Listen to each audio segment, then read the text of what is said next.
All right. Well, I had to hurry up and hit record because we were already having the good part of the chat, which we want to avoid. So, Yeah, this Pastor Chad, I am super excited to finally. This is our first like face-to-face conversation. I feel like yeah, we've been floating yeah, around in Twitter world for some yes, time. And yes, I was telling you, I have been just mainlining a bunch of your just like your daily kind of like pastors productivity stuff that you've been doing yeah. has all been super helpful. I can look, I have my homework. This is my like weekly task list that I've been working on. Um, so we're doing good over here. But what we're doing, this is I'm calling it pastor's lunch break until I come up with a better name for it. So and this literally what this is. You were telling me you work basically as a what'd you call it? Basically like an internal consultant for Yeah, that's the the Methodist quick conference. way. Like my Mm-hmm. my my my fancy title on the business card, the name tag says the Congregational Vitality Strategist for the Louisiana Oh, that is Conference United fancy. Methodist Church. That is fancy.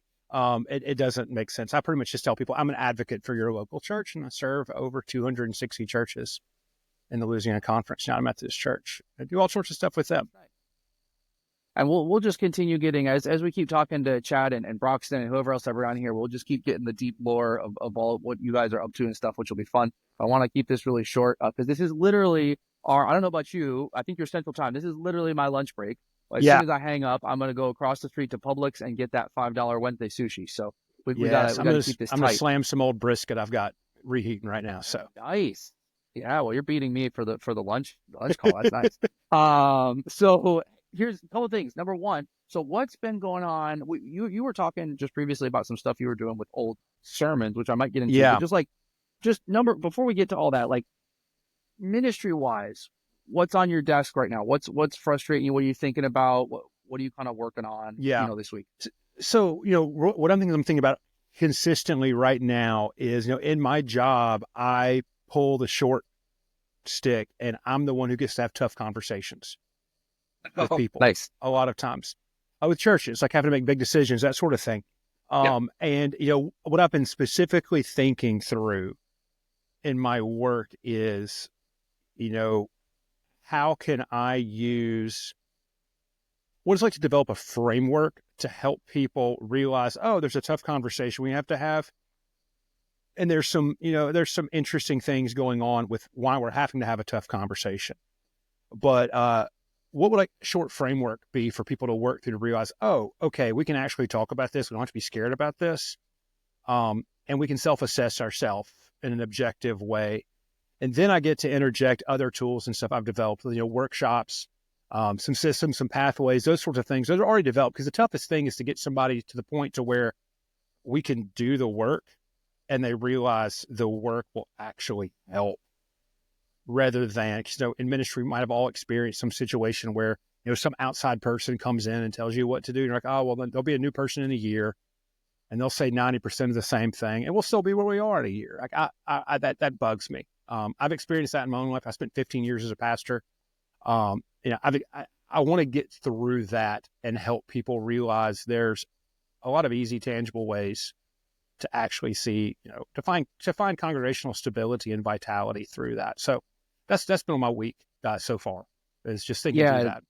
man, we were literally my pastor's currently overseas right now, but we were joking in the office, I think last week or before he got ready to leave, because he had a I always know when and I do the same thing. When you've got a phone call, and you've got a phone call Mm-hmm. on the docket for the day, and you just do not want to make this phone call. So you'll Mm-hmm. start just like going down the list of like what other things can be done at the building today. This chair needs Yes. to be dusted, like all that, because I Yeah. don't want to have this conversation. And I've started learning or trying to learn in ministry that like those situations, whether there's like a conversation behind it, or maybe it's just a Mm-hmm. situation that's a little awkward that needs to be addressed, or like, yeah, that we've known that's been a problem. We've known that's been a problem for a year and a half. And it's the one thing that's frustrating me so much all the time, but I'm just not addressing it because I don't really want to tackle what that would look like. And those end up being the things that like really are holding things back in your ministry, I find. It's Yeah. easy to tackle the stuff that it's visible and it's easy to talk about and everybody is wanting to work on it and they're working on it now. It's a thing that everybody knows should be dealt with, but like nobody is wanting to look at because then they'll have to notice it. Um, Yeah. those can be the real challenge. Yeah. And really like one of my favorite conversations, my favorite questions to ask all the time with people is this: what do we know to be true?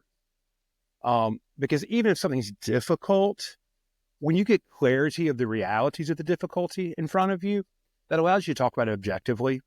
And that allows you to then begin asking what are called appreciative questions to, and sometimes what I found is, luckily I'm at the stage in what I do where people know Chad's going to ask a lot of questions and try to get a lot of information before we ever have a conversation about what we need to do, because clarity is just king.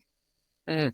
And finding ways to do that, and also finding ways to do that with different learning styles. Like, I'm not a math person at all, really. Oh, And normally the nice. most Me neither. difficult people in church tough conversation, not like a discipleship or formation type question, but like in church, like in organizational conversations, normally the bean counters are the ones that are kind of the most like bah humbug over to this. And so I've learned, it's like, oh, well, the bean counters want to see data. Okay, let's use data. Now let's create a 5-year spread of certain things. Let's create a 10-year spread of certain things. Let's see if we can figure out, like, one of the things and I did it like 5 minutes before we jumped in this call, is I've got this thing that we use in Louisiana now. It's called the stability calculator. Now, before we hit record, we were talking about the Calvary Chapel Yeah. Methodist, very, very different thing. One of the things about United Methodist Church is, we have to submit, we call it our statistical audit every year. It's like 150 data points, and it's public. Like, you can't see it, but we publish this every year. Like, you can't see it, but right off camera, I've got a copy of every one of our conference journals going back to 1880. And so, I mean, I can really go back pretty far with a local church and just see, how many adults do you have in a formation group, or this or this.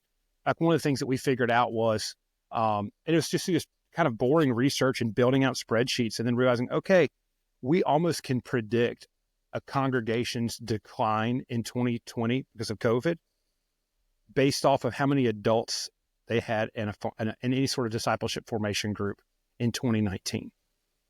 Like, there's about a 10% margin of error. And I'm like, Uh-huh. okay, this is what it is. And so, like, if your nosedive was significantly, like if your church decreased 50 or 60%, but we see, only 10% of your Sunday attendance is in a formation group. Well, this is why we need to talk about your formation groups, Right. that kind of stuff. And so, like, and normally that's when the bean counter's like, oh, okay, I understand this. Cause they're the ones Right. who have to normally they're the ones who fill the forms out every year. And they ask the questions like, oh, does this stuff really matter? Does anybody look at it? And I'm like, yeah, I look at it constantly.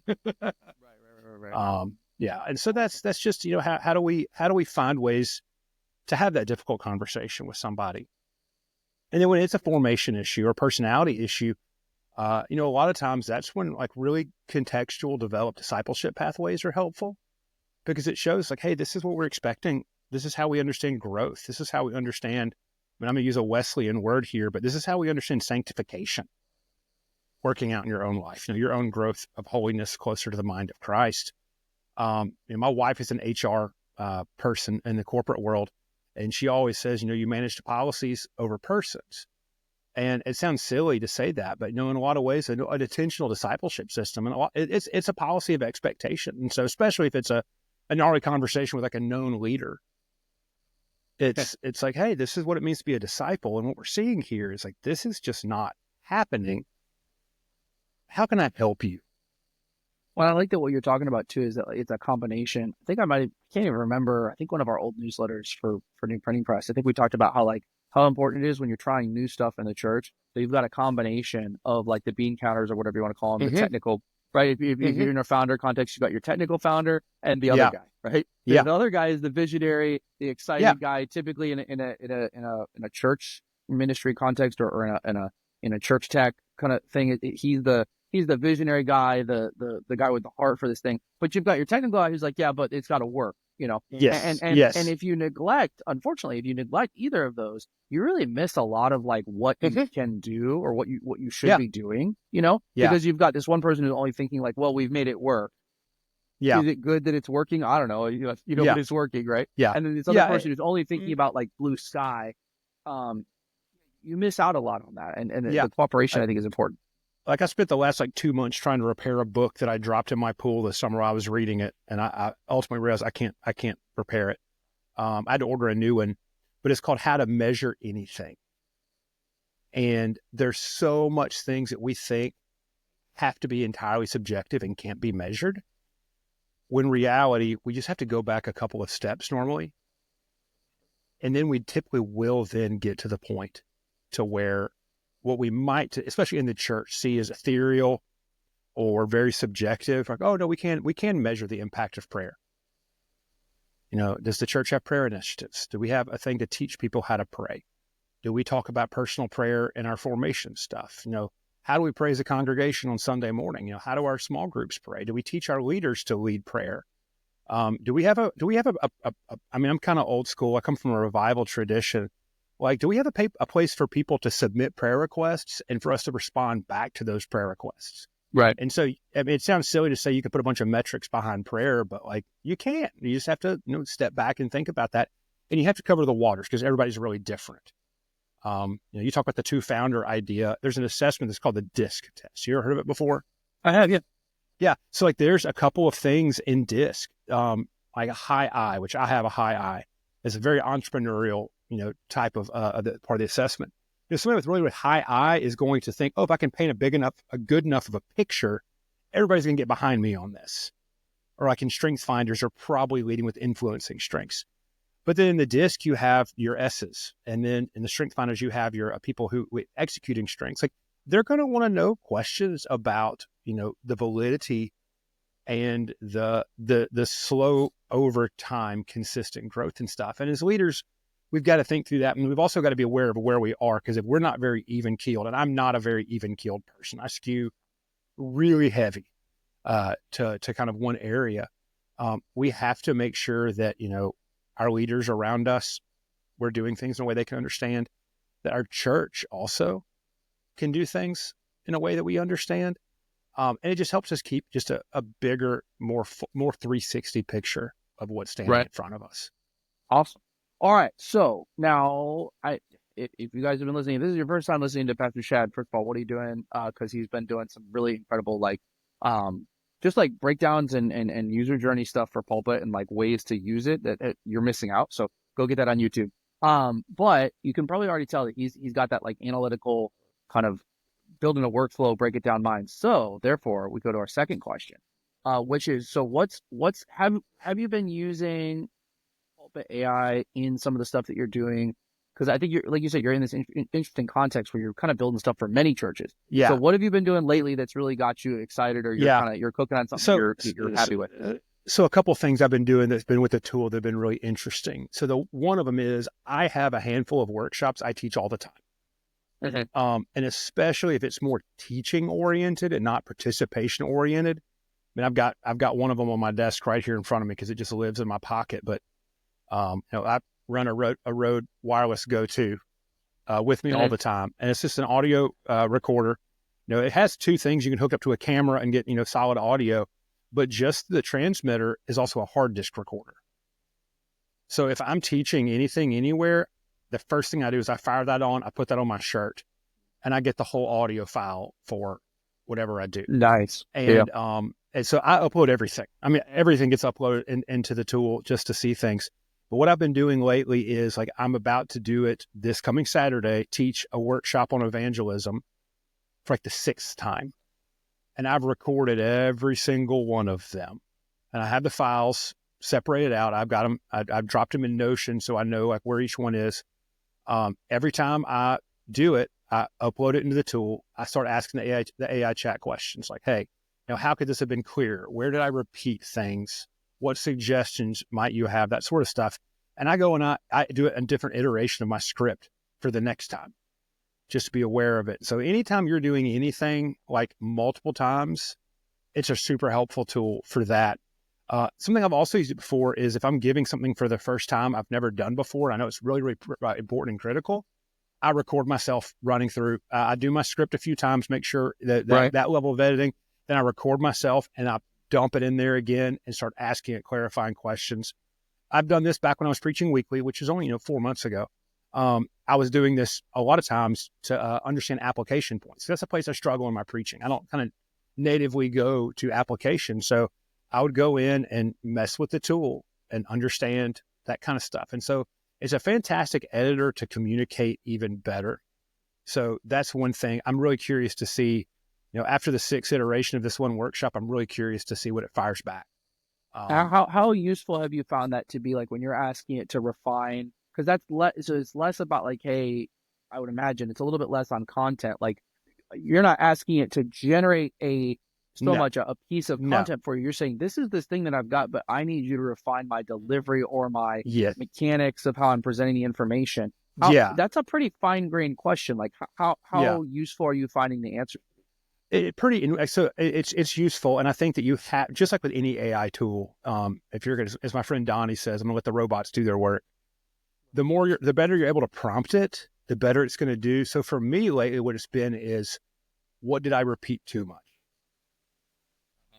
Because Yeah, I'll find yeah. myself, Yep. and it's like when you're talking an hour and a half long thing, I can trim 20 minutes off, like, or like maybe, um, this you caught this emphasis point. I think it's really important. I repeated it 5 times. Where is the best place for me to say this one time Mhm. and get those suggestions? That's huge. So another thing I did, and I did it last week. I've got a company has asked me to create just kind of a full stack ministry productivity course for them, Oh, cool. and which I'm stoked to do that. I'm going to go and film that with them in November. But I've got the Productive Pastor podcast. This version of it, I'm 120 something episodes in, and that's in theory a weekly podcast where I talk about healthy ministry through strategic productivity. But like I want to do a module on procrastination. I've done 4 episodes on procrastination. And so what I did was I went into Pulpit AI, um, and I'm about to talk about another AI tool here. But Pulpit AI Oh, found out for shoot.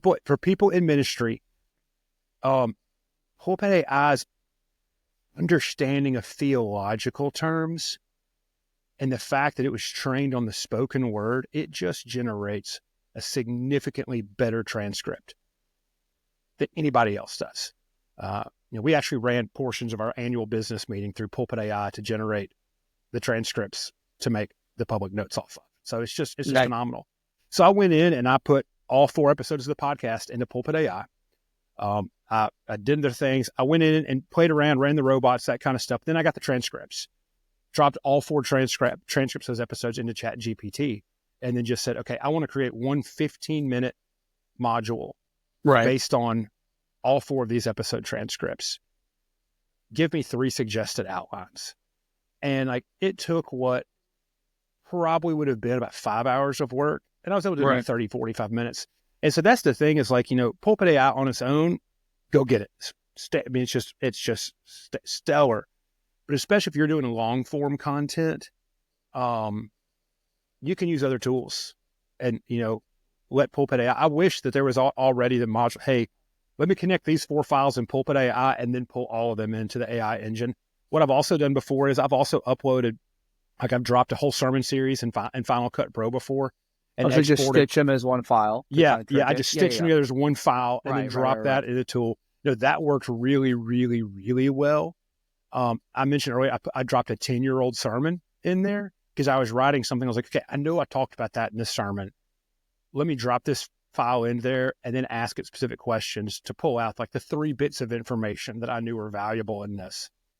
That That's took the 5 ultimate minutes. pastoral. I was joking with you. That's the ultimate pastoral use case is, Yeah, a robot's ears can't bleed. So you can assign it all your old sermons that you don't want to listen to anymore. yeah, yeah. And you can It, still get some good yeah. information from those. And this is the thing. And I think I talked about this because I developed that Notion database, my favorite prompts that y'all have been Yes, throwing out. yes, yes. And there's I have like a 4 or 5 email sequence attached to that if you subscribe and get it for free. But one of the things I talked about in that email sequence is Pulpit AI has the ability to not carry the assumptions we always carry with us. And so we can ask it, like we always are going to have our favorite seats in the house. You know what I mean? Um, and if we were going to go into developed discipleship content or other stuff based off the sermon, we'd probably start repeating ourselves a bunch and maybe focusing on something too much. And the tool it covers the full waters better than we can on our own with just our own their cognitive bias and that sort of thing. And so that's the things I'm using the tool for right now a lot. And then there's also easy stuff. I mean, I've got a 4-week email sequence going out right now for Productive Pastor. It's literally an episode that folks loved about a yearly sermon plan and let Oh the yeah, tool help okay. me let the tool help me develop the four best emails to come out of that, the sequences, the outlines, like that kind of stuff. And so that all those are the normal uses that you see, that those seem pretty high level, but the average pastor can go in and can do that in a couple of minutes and be, really, really high level. Yeah, Uh, man. Awesome. and y'all's emphasis in the local church, and I know I kind of live in the normal sized church world. I really feel like what Pulpit AI gives, because some of my favorite preachers are pastoring smaller churches. They're in a church of 100. Nobody's going to pay attention. In theory, nobody's going to pay attention to them. They can excel in very intentional, focused discipleship stuff, to where what I call the big church Yeah. down the street, which I grew up in my dad was a pastor of a big church down the street for 40 years. I know those churches very well. They're great churches, but I think a lot of times the speed and the intentionality and the incarnation of these more normal sized churches, we can significantly get a leg up in discipleship using tools like Pulpit AI that, I think a lot of more larger, more heavily resourced churches just simply think, oh, it's not going to be that big of a deal. Oh, yes, it's a huge deal. Oh yeah, this is the third time. I mean, just wrapping this up because remember, I still got to make sure I Yeah, get the 15. last of that spicy tuna before it runs out of Publix. Yeah, I third conversation last 2 weeks where I've told somebody I am hyper long on the small to mid-sized church for the next 10, 20 years of yeah, church ministry. Like yeah, triple long, like this is, all in. And yeah, the reason is because I think that as you've seen, nobody's happy about this, but we've seen all of this movement out of churches. And this is I'm not throwing this at people. Sure, up at Highlands, which is a huge the Ark Church network in our yeah, area here in yeah, yeah, yeah, Alabama. yeah. Chris Hodges. Wonderful church, Chris. Yeah, Pastor Chris. Yeah, I was watching highlights from his conference that Michael was at recently, where he was saying that they are experiencing as a movement a need to adjust and pivot out of some of the attractional methods that they've had hmm, because they see that there's needs, that yeah, they're not providing, right? So I'm not saying anything that he's not saying, right? So in that atmosphere, in that environment where you have many, many people, I think kind of falling through the cracks there, I think it's like a time where pastors who are strategically placed in those churches of 50, 100, 150 people, it's like that's where I think a lot of the new stuff that the Lord is going to do in the next decade or two yes, decades is going to be. yeah, That's just my kind of absolutely, personal hunch, but I'm seeing that kind of proved out, especially in some of the things you're talking about. Now that there's tools that enable you to do some of the things that previously were reserved for only bigger churches or only yeah, movement size or organizational scale stuff, that just takes a lot of these roadblocks right off the table yeah, for you as a pastor of I think what you correctly term a normal size church, because that's a typical yeah, church environment, and yeah, I'm just excited to see kind of what pastors at that scale are going to start doing. yeah. Well, dude, Awesome. I have Well, I loved really this. Don't want appreciate to hold you you. back from your tuna. No, it's all good. It's all good. And you got brisket somewhere. So listen, we're gonna do a lot more of these. You guys know both. This is why we picked Broxton and Chad, is because they're super high capacity guys, and I got to just make sure that they're saving some stuff in the bank for next time. So I really appreciate you, sir. We're yeah, just having an absolute blast serving Jesus and learning a whole ton. And I'll see you soon. All right, man. Appreciate it, Zach. Thanks, sir.